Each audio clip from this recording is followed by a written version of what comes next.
Let's have a look at the cars and drivers entered in the 60th Annual Daytona 500. 66-year-old Mark Thompson, a longtime ARCA competitor, will be making his first Daytona 500 start. 2007 pole sitter David Gilliland will be retiring from racing following the Daytona 500 to help advance his son Todd's racing career. Last season, Kyle Larson won 4 races.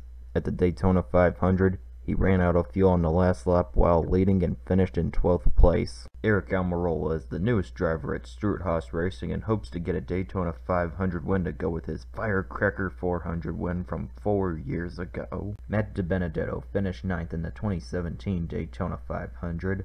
In 2018, I bet he would like to finish 8 positions higher. Jimmie Johnson's run for an unprecedented 8th championship could start off nicely with a Daytona 500 win, the 3rd in his career. Greg Gaulding and BK Racing partner up for Gaulding to make his Daytona 500 debut. Defending Xfinity Series champion William Byron hopes to be the first rookie to win the Daytona 500 since 2011. Second-generation driver Corey Lajoie is back for his second Daytona 500, this year with TriStar Motorsports. Clash winner and 2012 Series champion Brad Keselowski looks to rebound from a crash in his qualifying race. After being the pleasant Cinderella story of last year, two-time NASCAR Canadian Series champion DJ Kennington returns for his second Daytona 500. Sports car driver turned stock car driver Justin Marks joins Rick Ware Racing for his first Daytona 500. 2013 pole sitter Danica Patrick is ending her NASCAR career at the Daytona 500.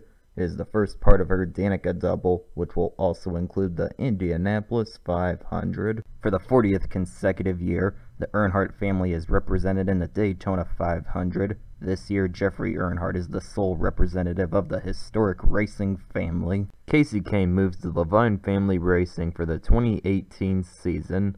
However, he still will receive technical support from Hendrick Motorsports. Brendan Gaughan returns for his 3rd Daytona 500 and his 2nd with Beard Motorsports. Martin Truex Jr. was a popular champion in 2017 and won 7 races. However, at the Daytona 500, where he led with 2 laps to go, he ran low on fuel and finished 13th.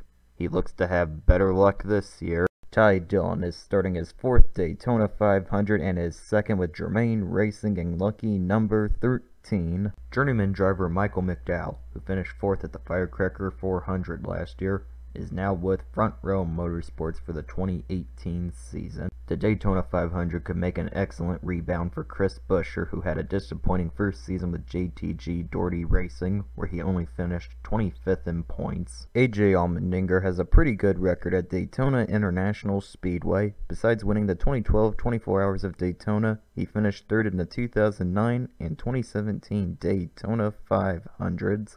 2010 Daytona 500 winner Jamie McMurray has not won a race since 2013. Perhaps this year he can win his 2nd Daytona 500 and end his winless drought. Trevor Bayne won the 2011 Daytona 500 as a rookie. However, since then he has failed to finish better than 10th last year. With a year of experience under him, the Daytona 500 could be the start of a very good season for Daniel Suarez. Paul Menard is the new driver at Wood Brothers Racing and hopes to be the 6th driver to win the Daytona 500 for the historic team. 2011 Firecracker 400 winner David Reagan is starting his 12th Daytona 500 and his 6th with Front Row Motorsports. Austin Dillon hopes to give Richard Childress Racing their 3rd Daytona 500 win 20 years after Dale Earnhardt won his first and only Daytona 500. Ryan Newman won the 50th Annual Daytona 500 back in 2008. Perhaps he can win the 60th Daytona 500 to go along with it. Between NASCAR's main 3 series, Kyle Busch has 183 wins. However, a Daytona 500 is not one of these wins. His best finish is a 3rd in 2016. He looks to improve on that this year. 2004 Series champion Kurt Busch is attempting to be just the 4th driver to win back-to-back Daytona 500s, and the first since Sterling Marlin in 1994 and 1995. A Daytona 500 win would end a winless drought for Clint Bowyer dating back to 2012. Ricky Stenhouse Jr. enters the Daytona 500 with plenty of confidence after winning his first 2 races in 2017. Last year's Rookie of the Year, Eric Jones, has big shoes to fill as he replaces a retiring Matt Kenseth at Joe Gibbs Racing. NASCAR Truck Series standout Darrell Wallace Jr. is the new driver at Richard Petty Motorsports in the historic number 43 car. He is the first African-American to start the Daytona 500 since Wendell Scott in 1969. Since winning the 2007 Daytona 500, Kevin Harvick has finished second in 2009 and 2015. Perhaps this year he can improve by one position. Last season, 2015 Daytona 500 winner Joey Logano failed to make the playoffs and finished 17th in points.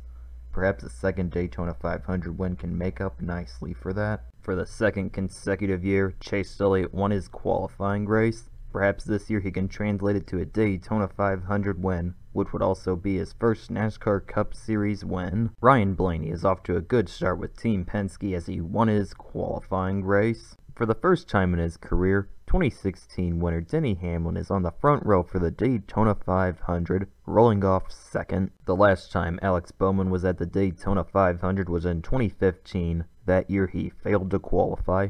This year he qualified on the pole position. The following drivers will be required to move to the rear of the field: